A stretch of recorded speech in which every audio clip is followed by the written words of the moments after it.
My name is Emily Bourne. I'm a managing director here at Haig Partners. I live in Chicago, so I cover the Midwest region. Thank you all for joining us today. Up next, we have our special OEM guest, Daryl Bazemore from Honda. I'm Jayson Crouch. I'm managing director with Haig Partners, based out of Orange County, California. I tend to cover Colorado West for those that I have not met. Excited to be here today with Daryl. Thanks for joining us. You on? Thank you for having me. I appreciate it. There we are.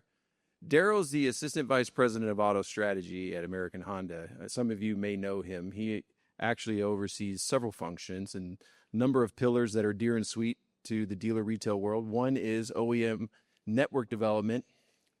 The second that we could talk about a little bit is going to be incentives.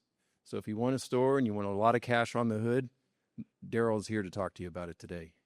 One of the questions that we did bring up was, why invest in Honda today? Of all the different brands that are out there that you can invest in, what's the thesis around Honda?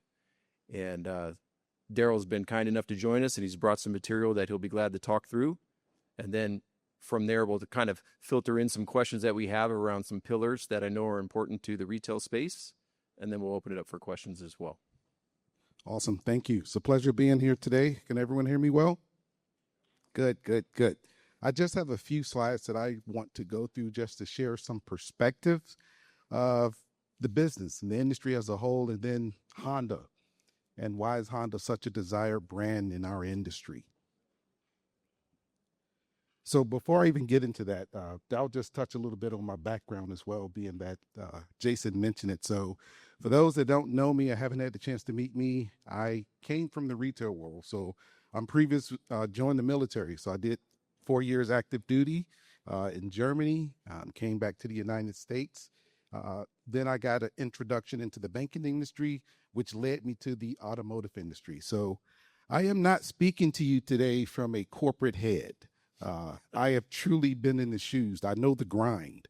I've worked bell to bell. I worked at a Honda store 6.5 years, almost 7 years, both sales and fixed ops. I was very fortunate that my vice president dealership gave me the opportunity to truly learn the business, because I was coming from the finance business. So I had a chance to learn the front end of the house as a finance manager, and also the back end of the house as a service manager. So I'm extremely comfortable in these shoes, in that space, and with the group that I'm with today, so which has made a huge contribution to me as an individual, where I am and how I could help lead our brands forward. So I say that.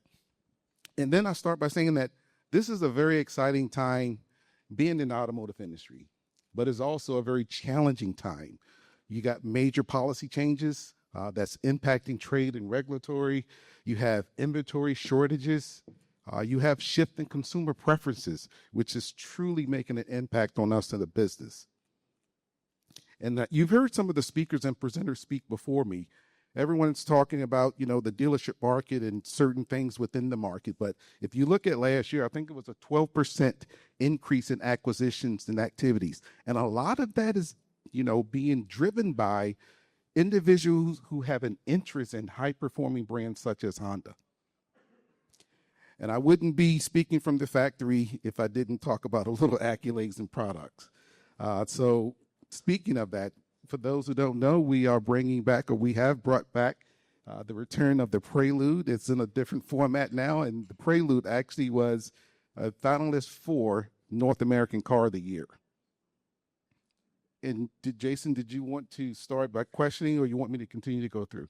Well, let's talk about this a little bit. As you get through some of these things, and I know Alan talked about it earlier a little bit with some of the investments in EV and hybrid and ICE and some of the carb changes and things like this. As we talk through some of the products that you have and some of the vision that you have for the future, let's talk about something that's very key, I think, to Honda, which is powertrain flexibility. Can you touch on that a little bit? Yes, so for those who may not be aware, we made huge investments in our factory and retooling our factory to be flexible, and we calling it flexible manufacturing. And what we mean by that is we want to put ourselves in a position where we can pivot and make adjustments quicker. We can't control regulations. We can't control administrations. However, we can be better and more nimble. So our flexible manufacturing will allow us to build both hybrid ICE and BEV vehicles on the same line. That is unknown or unheard of in the industry thus far. So you may be the only OEM that can do that today. that I'm aware of right now, correct. And then overall, and I know this is out there, but I'm not sure how deep the knowledge is out there, but overall, North American sales supported by North American or U.S. production. What do those numbers look like, Honda and Acura? Yeah, so you saw the numbers earlier of some of the presenters. So 2/3 of what we sell in the U.S. is built in the U.S.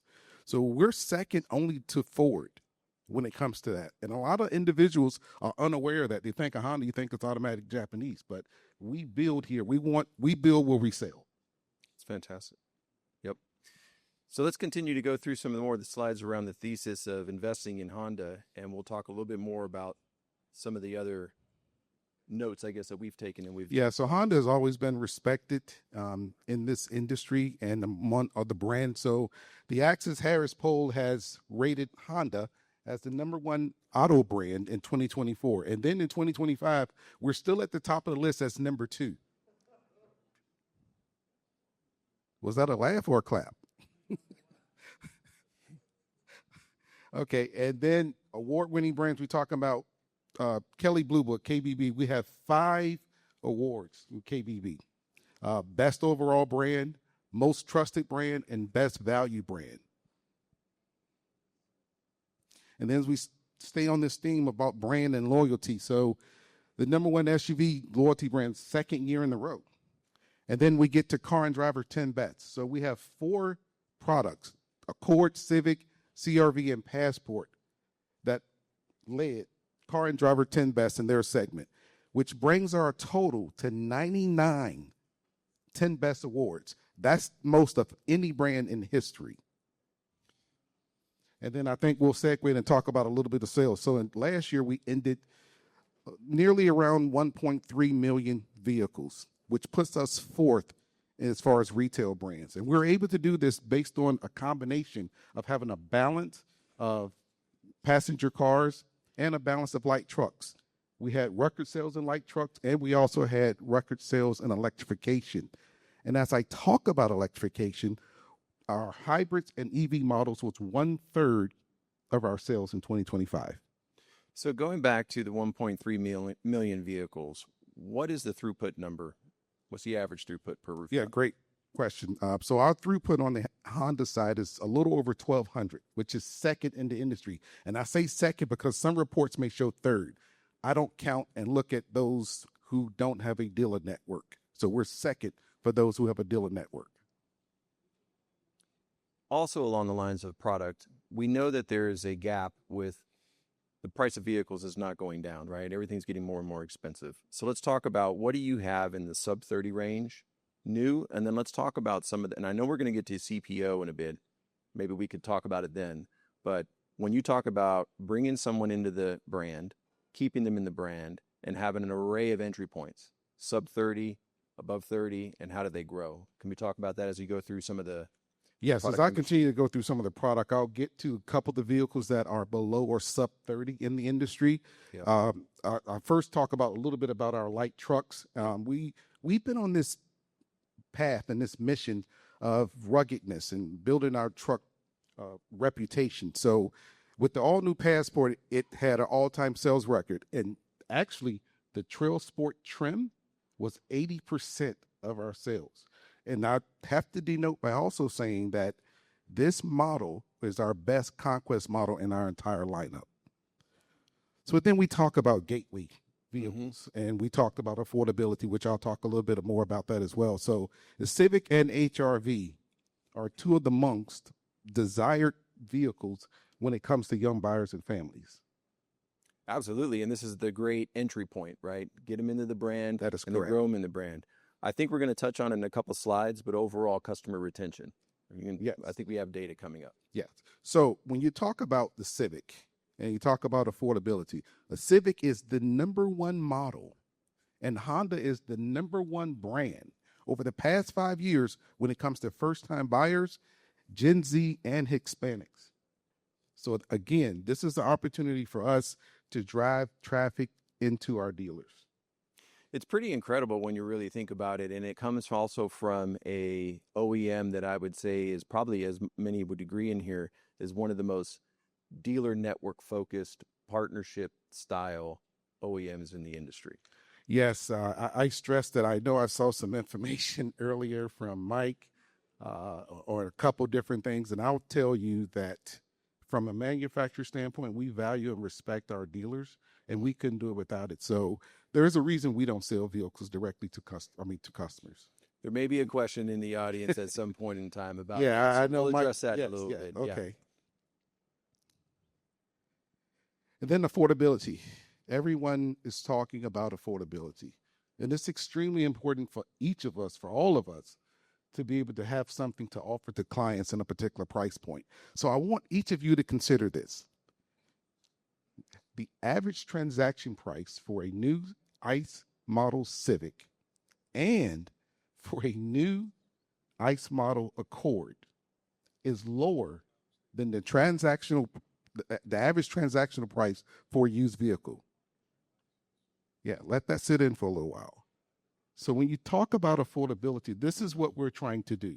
And it also requires us from a manufacturer standpoint to be able to maybe even build even lower trim vehicles, so it gives the dealerships an opportunity to have some affordable models for the clients that come in. That's pretty amazing. That's what we were talking about earlier. So we know that there's a gap sub 30, and I think we've talked about this here today, and we've talked about this at other conferences as well. And so Honda's addressing it not only here, but also with some CPO programs that we'll talk about in a minute. And so that's another reason why the value of the franchises are driven so well. That is correct. And when you speak about value, again, you looking at our Honda vehicles, we have a 5-year resale value retention rate around 55%. It's one of the best in the industry. And then the Civic, the Accord, and CRV are the top of their segment.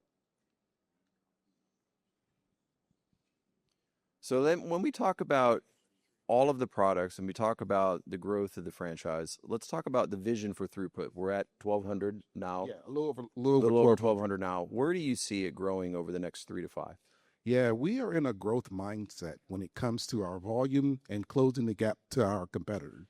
And that's going to be done through our products and then through our dealer network as well. So as we speak about how we look forward, I stated what we sold last year. So for this year, 2026, we're going to sell we're targeting to sell a little less than 1.4 million units, which will give us a 5% year-over-year increase. And then you mentioned CPO, so I might as well just go directly to CPO. Yeah, CPO I think is important. So let's chat about this a bit. Yeah, so CPO is another gateway. We talked about the Civic and the HRV being gateways. Another gateway to the brand is through CPO, so it's not just about used cars. So with our CPO, we're using it as an opportunity to bring new buyers into the brand.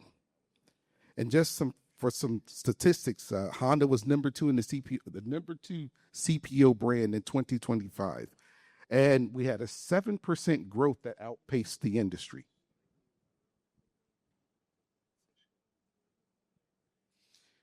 And I believe one of the speakers spoke about, may have been Aaron, spoke about lease maturities. So when you look at 2025 versus 2026 of lease maturities, there's a great story for us in the brand. We're set to schedule to have over 79,000 vehicles come back in lease maturity. So that's a great point. So clearly during the pandemic, when some factories were no longer leasing or maybe pulling back on leasing, inventory was very short. You guys obviously did not pull back, or maybe you didn't pull back as much. Is that fair? That is fair. Yes, that is true. Okay.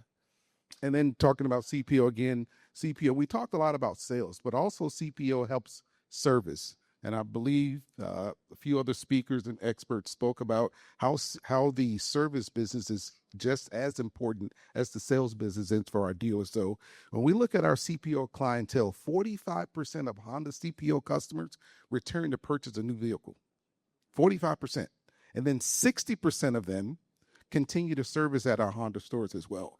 This is extremely important because we hear some statistics on IRFs, independent repair facilities, which is causing and growing like crazy. So these type of opportunities for us as a brand helps our dealers weather that storm.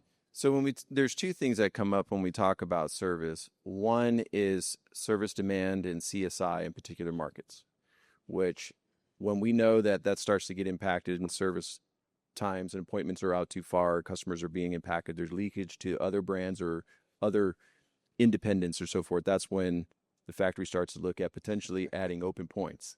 I know that's a topic that might come up, is when and where are the next open points, or what's the philosophy around open points from your perspective? If you look at our 30-year history when it comes to open points, they're few and far. There's not many. We average maybe 1 to 2 open points a year. And I say on average because we have periods of time where we have no open points. Where you have zero. Zero. Right. So on average, so if you're waiting on an open point, that may not be the ideal way of trying to get into the brand. So the philosophy would be, I'm going to kind of steal this from our conversation that we had, but the philosophy is really around assessing current operations. Correct. Current operators in the market. Yeah, because to your point, we're very methodical about open points. So we look at our markets, we gauge our markets, we analyze, we speak and know the owners. And what we don't want to do is try to keep up with the Joneses or keep up with someone else. So we don't just have open points because someone else put an open point there. We want to make sure it's a viable point and make sure that it's not operational, because an open point doesn't change operations of the surrounding stores. So you need to make sure that the surrounding stores in the market are operating to their potential. Now, if the market is starting to grow beyond what the operation can do, then by all means, I think the data itself will dictate probably moving towards an open point.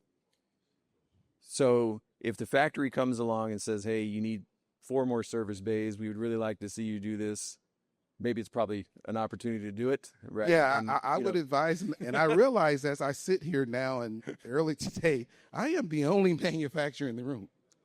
You are. That could be good or bad. So when we say, or when a manufacturer says, and having conversation with each of you as business owners, to invest in your facility, there's multiple reasons why. It's not just because it's a win for us, but it's also a win for your consumers. It's a win for the market. When you talk about these independent repair facilities, I believe there's over 300,000 independent repair facilities around the U.S., and they're grabbing for your business. We heard about someone talk about the right to repair.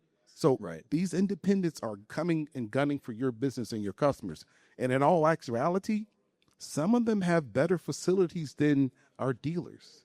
Well, I was going to mention that. So John Murphy, my colleague, has talked about this before. One of the greatest opportunities is in after sales, not only for the dealer body, but for the factory as well.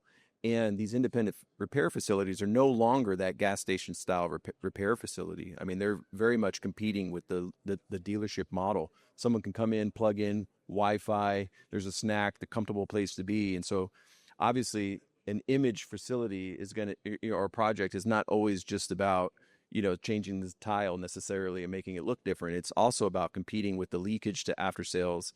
It's also about customer retention and excitement about the brand and what they've bought. So let's talk about that. There's an image program out now. So if someone's considering buying and you come up and you see, maybe we list something, or we call you about something and it needs a facility. Let's talk about that. Expectations, philosophy. So right now we're on Gen 4, what we call Blue Stage on the Honda side, and Acura's Gen 4. We had Gen 3, so we have about 30+% of our network that's probably in some form of Gen 3 or Gen 4. We have a little less than 20 total completed Gen 4 facilities, Blue Stage. So those investments, again, helps you, because our dealers are an important piece. So we want to make sure that the dealers who are investing in the brand understand where the brand is going and what we're trying to accomplish. So when we have those discussions and conversation, it is because we looked at the market. It is because we've had some discussions with others, and we understand the potential and the impact of how increase in facilities can help your sales lift. I'll give you some examples. So when we look back at when we started Gen 3 and Gen 4, we go back and look at some of the sales lift. We saw dealers that had anywhere between 25 and 30% sales lift. And then when we start look at Gen 4, the most recent, and we have some in the room who have made an investment, we're seeing anywhere between 5 to 15% sales lift. And I think Rita could speak to that, and she presents a little later today as well. So odds are if there's a buy sell happening, there's a potential chance of it sounds like odds are you're going to have a conversation around facility. That's correct. Every buy sell, if it's not a Gen 4 facility, then yes, right. There is definitely going to be a conversation about facility investment.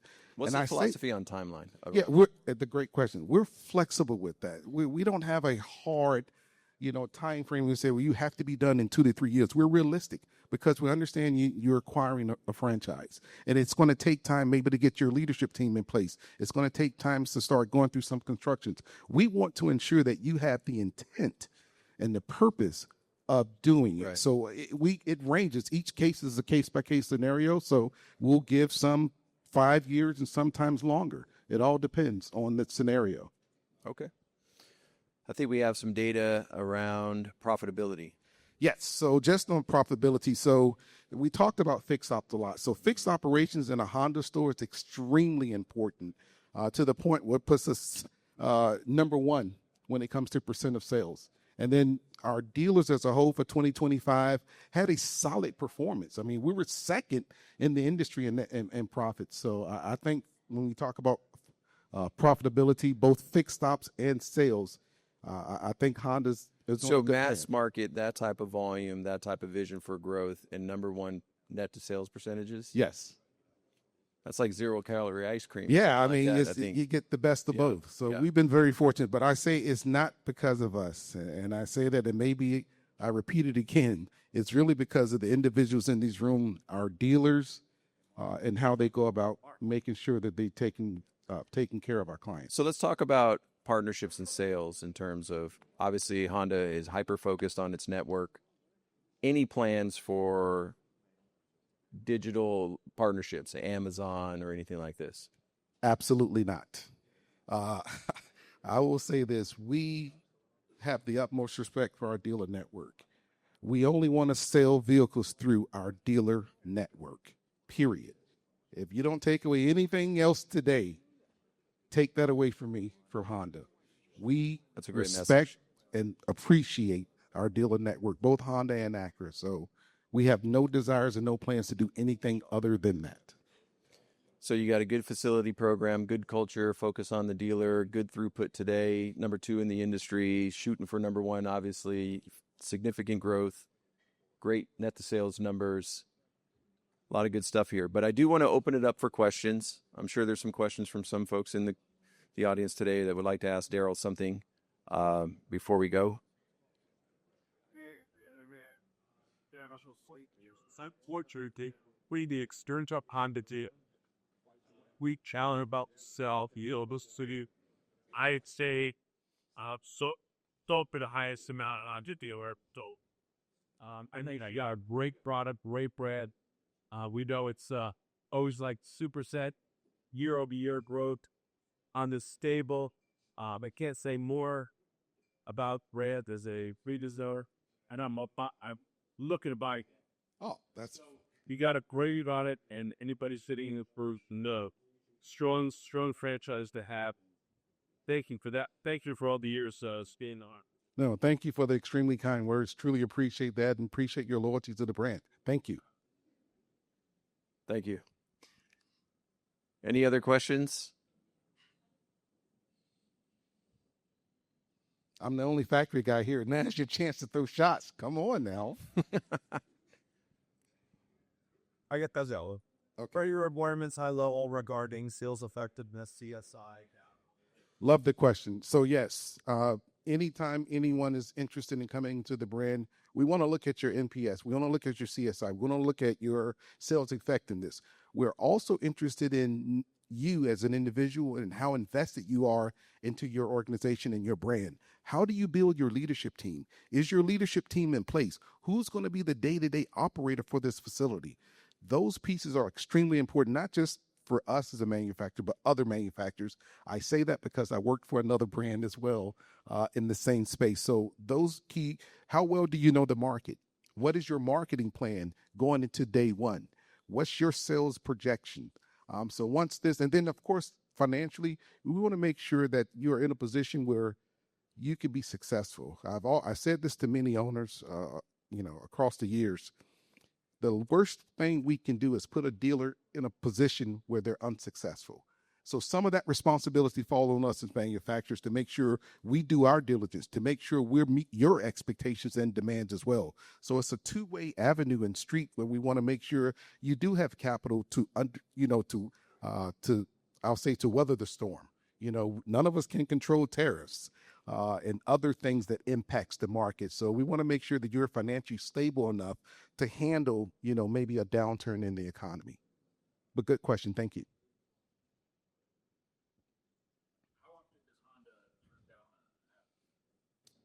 How often does Honda turn down an acquisition? I knew that question was coming. So ROFRs, right of first refusal. ROFR philosophy. Yeah. So if you look at our past history, the past 25 years, we've had right around 13 to 15 ROFRs.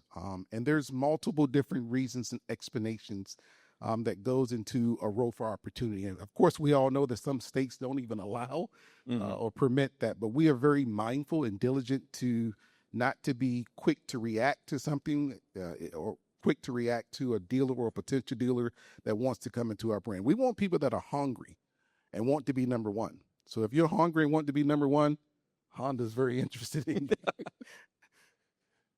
Any other questions? Are you able to speak to Acura and the brand at all, or are you that kind of outside your purview? I try to stay in my swim lane, but I work with both brands, Honda and Acura. So yeah, if there's a question that I can answer, I will. Just the general state of the brand and dealerships and where we're going with Acura. Yeah, so Acura is a brand where you're probably pretty familiar with the latest announcement and information when it comes to products. So we are still informing our dealers, and we want them to understand that we're committed to the brand and we're committed to growing. We want to get to that 200,000 mark at some point. And that's what we're having. I mean, our new product that we're going to be building is going to be built here for us. So it's very exciting times and will be exciting times for Acura. We also just introduced a new Allegiance program for the Acura dealers. Mr. Grubbs, I think, is in the house. That again, helping our dealers, go through these tough periods until we do have additional product to have them to sell. Any other questions that we have? All right. Well, thank you, Daryl. I know you carry many hats, many responsibilities within the organization, and I appreciate the time that you've spent with us today and the perspective. Oh, it's been my from pleasure. The factory, but the retail side, everything. So thank you so much for joining us. Thank you. And for those who don't realize, this last slide that says thank you, I did want to thank, again, our Honda and Acura dealers for your commitment and your loyalty through the years and sticking with us. But this also is a testament to shows where Honda is headed in the future, as we are the official sponsor, or the official automotive partner and sponsor of Team USA in the Olympics. So LA 28, Honda is, yes, it is big. So we talked about tier 2 marketing and so it's going to be great for our dealer network as we move forward. 100%. Awesome. Thank you so much. Thank you, Jayson.